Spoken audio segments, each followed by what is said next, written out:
Skateboarders don't sort themselves into skill levels, okay? If you're new to skateboarding, or even if you've been skateboarding for a while and you really never took the time to kind of figure this out, talented skateboarders don't consider themselves as being in a league of their own, above all the newcomers, and they're not going to talk down to you just because they can do tricks that you can't do yet.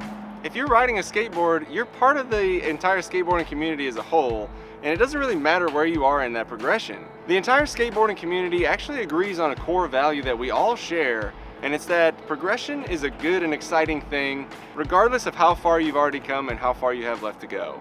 So even if you had somebody who's really good at skateboarding, let's just say they're a pro, and they're watching you try to land your first kickflip of your entire life, I can almost guarantee you that they're gonna be on your side, they're gonna be rooting for you to land it, they're even gonna be willing to offer you suggestions on how you can do it faster, and it's definitely gonna put a gigantic smile on their face when you finally do land it for your first time. None of us works completely alone. We all remember how hard it was and how long it took to land our tricks in the past, and watching other people achieve their goals helps remind us that we're gonna be able to achieve ours as well. So the bottom line is, don't feel like you need to put yourself down around other skateboarders. Don't avoid asking for someone else's help just because you think that whatever you're working on isn't worth their time. And most importantly, don't feel like you can't be friends with someone just because you're at a different skill level than them in skateboarding. All right, so now that we got that out of the way, let's talk about unexpected truth number 2. And for this one, if you watch a lot of fail compilation videos, this one probably won't come as a surprise to you, but if not, I want you to know that skateboarding is all about falling down. Now, if you're someone who's just getting into skateboarding, you might have already fallen down a few times, and it's possible you've even gotten hurt kind of bad from it.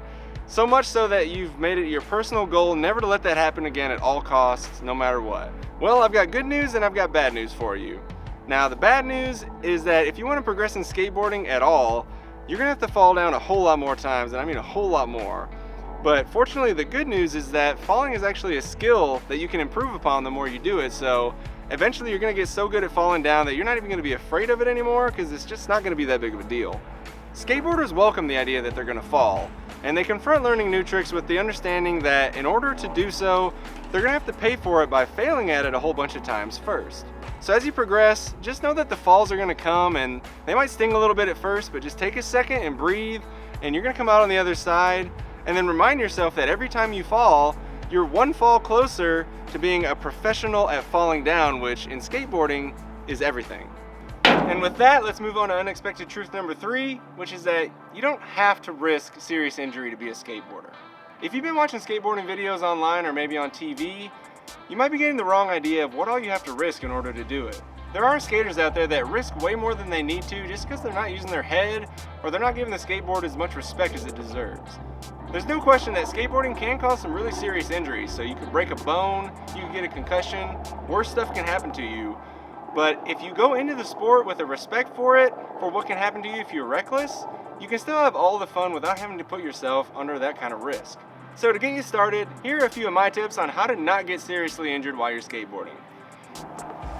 So first, I'd say, until you know exactly what you're doing, avoid skating any handrails that are any higher than about right there. Because if something goes wrong when you're on a handrail, generally you're gonna fall straddling it, and you wanna be able to still land on your feet rather than on a much more painful area of your body. Second, skate transition. If you're an old geezer like me, skating on something that's gonna slowly cradle you down to the bottom of the ramp when you fall, it's gonna be way more forgiving than pretty much every street spot I've ever seen. And third, and this is the most important one, if you're doing something where you're the least bit afraid of falling down, just wear a helmet and some pads.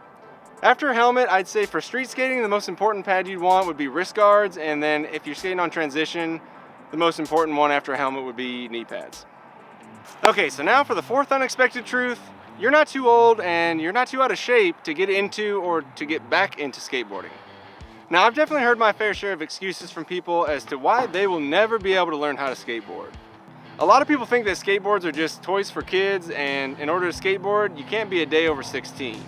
I've also heard that you already have to be really athletic in order to learn how to do all the acrobatic maneuvers that people see skateboarders do on TV or whatever, but the truth of the matter is, it doesn't matter how old you are, and it doesn't matter how fit you are. So get out of your own head, stop making excuses, and go skate. All right, so finally, number 5 on the list is that you're capable of doing a whole bunch of tricks that right now you might not think that you're ever going to be able to do. So if you think back to the first time you stepped on a skateboard and you remember how impossibly difficult it seemed to stay balanced your first time, you may have had the thought into your mind, oh, maybe this sport isn't for me. I just don't have the balance necessary to be a skateboarder.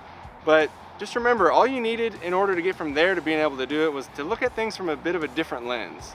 Most people have a very similar reaction to trying to ride a skateboard for the first time, but after a few sessions of focused practice, you really will be at a loss for why it seemed so impossibly hard only a few days ago.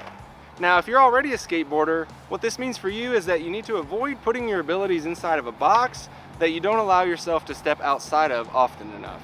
Just like someone learning how to ride a skateboard for their first time, a huge part of learning how to do every trick is going to be first believing that it's probably going to be possible, and then deciding that you're going to do whatever it takes to at least give it an honest try.